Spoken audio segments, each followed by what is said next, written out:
Wala nang ginawa ni Sir mo. Oo, Ikaw wala nang ginagawa.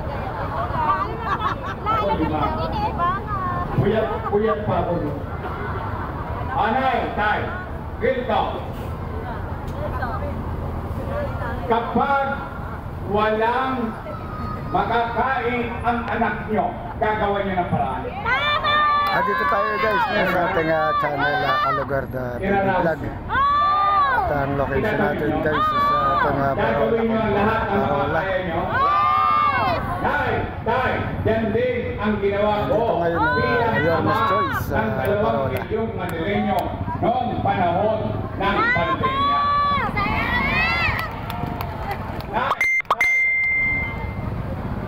Noong binoto nyo kong mayor, noong 2019, wala kayong narinig sa akin na sinisi ko yung sinundan ko na walang iniwang pera. Wala! Hindi ko tinuro ang daliri ko kung kani-kanino. Bakit? Binoto nyo na akong mayor. Di cargo ko na lahat ang responsibilidad nun. Tama mali? Anong una kong ginawa? Nilinis ko Maynila. Dinidisiplina ko Maynila. In fact, sa totoo lang, ngayon lang yata kayo nakadaan sa rekto sa panahon ko noong ako'y mayor. Tama mali? Pati sidecar boy dito, pati mga kuliklik dito, pati tricycle dito, mas malaking ginhawa nung nadadaanan nila yung Recto Avenue. Tama mali? Inuhuli ko mga tulongges. Kaliwat kanan hanggang madaling araw, nag-iikot tayo para magkaroon ng kapanatagan ang tao sa Maynila. Umaangat na tayo, lumilipat na tayo, biglang nagkaroon ng pandemya. Boom! Panis. Anong masamang epekto ng pandemya? Wasak ang ekonomiya. Walang ekonomiya, walang hanap buhay. Walang hanap buhay, walang trabaho. Walang trabaho, walang pizza. Walang pizza, walang chicha. Tama mali?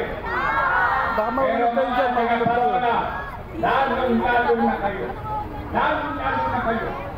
Kayo, nandito sa mga building, bahay. Diyan sa Nangka, hanggang doon sa Cordley. Kayong mga nangabuhay dito. Kayo yung testigong buhay. Dahil yung ibang testigo kong patay na. Wala, nagka-COVID eh. Pero kayo na mga mamamayan dito, kaya niyong sabihin, noong pandemya, walang nagutom sa lungsod ng Maynila. Tama ba?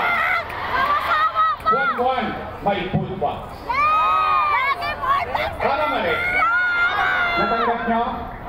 guys, ang location ng Kalugar TV Vlog dito sa Parola, Kampang Yormes Choice. Sa ngayon guys, maraming tao dito sa location.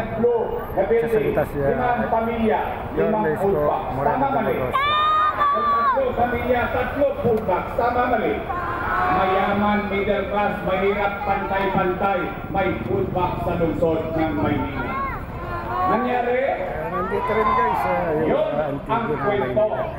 Lagyan natin ng kwenta.